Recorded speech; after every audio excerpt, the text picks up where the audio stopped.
North India में construct होने वाला ये है सिलकियारा टनल, जहां 100 से ज्यादा वर्कर्स अपनी शिफ्ट खत्म होने के बाद टनल से बाहर जा रहे थे। 41 वर्कर्स अभी भी टनल में मौजूद थे कि अचानक उनको जोरदार आवाज सुनाई दी। इसके बाद मिट्टी ने पूरे टनल में अंधेरा फैला दिया। पहाड़ के टॉप से करीब 1 किलोमीटर नीचे और टनल के एंट्रेंस से 700 फीट अंदर 41 वर्कर्स एक ऐसी टनल में फंस चुके हैं जहां का रास्ता लैंडस्लाइड ने बंद कर दिया है। सिलकियारा टनल के इस रेस्क्यू मिशन में रेस्क्यू टीम को किन किन मुश्किलात का सामना करना पड़ा और अगले 17 दिनों तक वर्कर्स को चारों तरफ बंद टनल में कैसा जिंदा रखा गया, आइए जानते हैं इस मिशन की कहानी। ये टनल भारत के उत्तराखंड स्टेट में सिलकियारा और डांडिया गांव को आपस में जोड़ने के लिए बनाया जा रहा था। देखा जाए तो सिलकियारा के साइड जितने गांव हैं, उनको अगर इस ऊंचे पहाड़ के परली साइड पे डांडला गांव, बरकोट या यमुना रिवर के साइड पे जाना हो तो उसके बीच एक बड़ा पहाड़ रास्ता रोककर खड़ा है।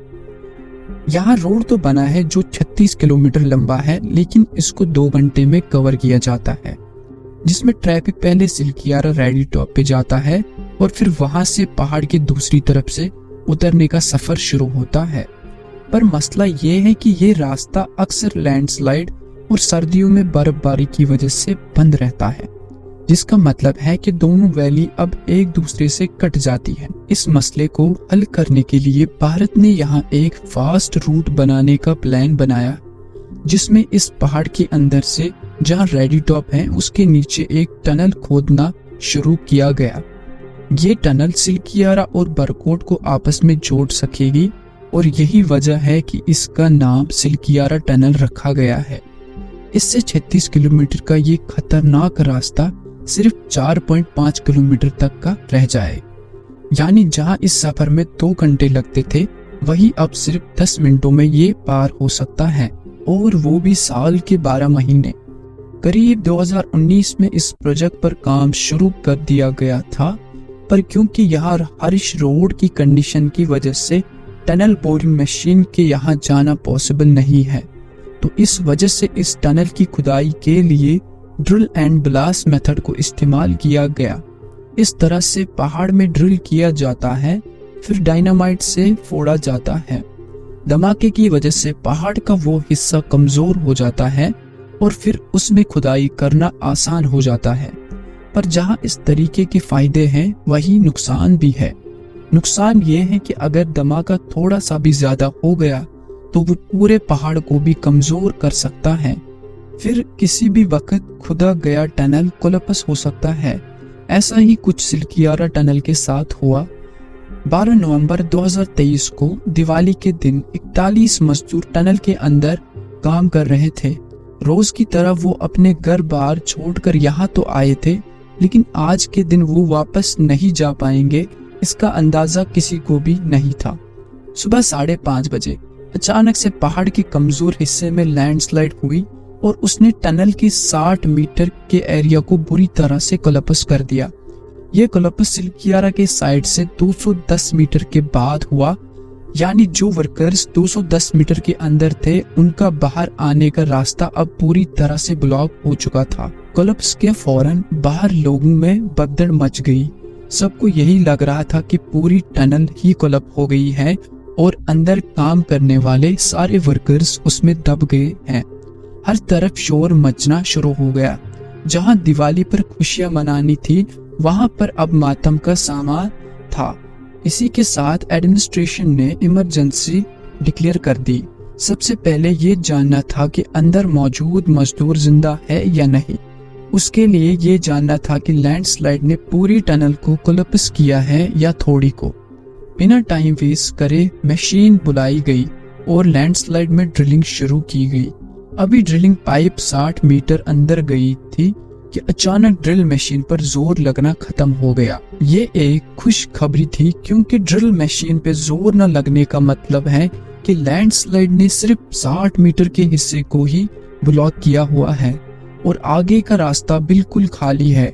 जहां रेस्क्यू टीम को खुशखबरी मिली थी, वहीं ये सवाल सताया जा रहा था कि अंदर बचे टनल और बचे वर्कर्स की क्या कंडीशन है। अगले दिन यानी 13 नवंबर को मोटी पाइप को ड्रिल करने का फैसला किया गया ताकि टनल के अंदर फ्रेश ऑक्सीजन पहुंचाया जाए।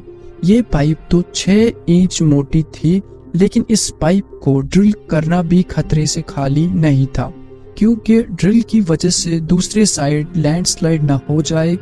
खुशकिस्मती से 60 मीटर पाइप बिना नुकसान के अंदर पहुंच गया। दूसरी साइड अंदर फंसे वर्कर्स ने आवाज लगाकर अपनी सलामती की आवाज बाहर पहुंचा दी। ये खबर बाहर रेस्क्यू और मजदूर की फैमिली के लिए किसी खुशखबरी से कम नहीं थी। 41 के 41 मजदूर अंदर बिल्कुल ठीक थे। इस समय इनको अंदर फंसे 24 घंटे से भी ज्यादा हो चुके थे। सबसे पहले उनको खाने पीने की चीजें अंदर भेजी गई, लेकिन कुछ पल के बाद ये खुशी गम में बदल गई, क्योंकि वर्कर्स को बाहर निकालने के लिए इतने बड़े मलबे को बहुत समय लगेगा ड्रिल करने में, क्योंकि जो लैंडस्लाइड 60 मीटर तक फैल गया था, अब वो आहिस्ते आहिस्ते बढ़ता जा रहा था। 14 नवंबर 2023 कोलंबस को 2 दिन गुजर चुके थे। रेस्क्यू टीम ने 800 mm यानी करीब 250 फुट चौड़ा पाइप को अंदर ड्रिल करने का फैसला किया। ये इतना बड़ा पाइप था कि जिसमें से वर्कर्स चलकर तो नहीं बल्कि रेंगकर बाहर आ सकते थे। 2.5 फीट पाइप की ड्रिलिंग के दौरान दोबारा से लैंडस्लाइड शुरू हो गई, जिसने 2 वर्कर्स को जख्मी कर दिया। अब ड्रिलिंग जारी रखना खतरे से खाली नहीं था, क्योंकि ये अंदर फंसे 41 वर्कर्स की जिंदगी से खेलने के बराबर था, जिसकी वजह से ड्रिलिंग का काम रोका गया। 21 नवंबर 2023 वर्कर्स को अंदर फंसे 9 दिन हो चुके। रेस्क्यू टीम ने पहले से भेजे गए पाइप के जरिए एक एंडोस्कोपी कैमरे को अंदर भेजा। 9 दिनों में पहली बार 41 वर्कर्स को देखा जा सकता था। उनको अब ड्राई फ्रूट्स और खुश्क खाना बोतलों में भर भर कर भेजा गया। अब जब वर्कर्स को अंदर खाना पीना मिल रहा था, लेकिन एक सवाल उनको हर वक्त सता रहा था कि वो यहाँ से बाहर जिंदा लौट सकते हैं या नहीं। 22 नवंबर को फिर से ड्रिलिंग स्टार्ट की, लेकिन 40 मीटर के बाद फिर से एक नई मुसीबत सामने आ गई, जिसका अंदाजा किसी को भी नहीं था, जिसकी वजह से ड्रिलिंग को फिर से रोका गया। 27 नवंबर को एक इंटरनेशनल रेस्क्यू टीम को लाया जाता है, जिनके पास अच्छी एक्सपीरियंस थी ऐसी जगहों से लोगों को रेस्क्यू करना। इंटरनेशनल रेस्क्यू टीम ने फैसला किया कि हम अंदर गैस वेल्डिंग से चीजों को पिघला कर तो देंगे, जिससे वाइब्रेशन नहीं होगी और ना ही लैंडस्लाइड का डर होगा। फाइनली 27 नवंबर को यानी 17 दिन बाद अंदर फंसे वर्कर्स को ड्रिल की आवाज सुनाई दी।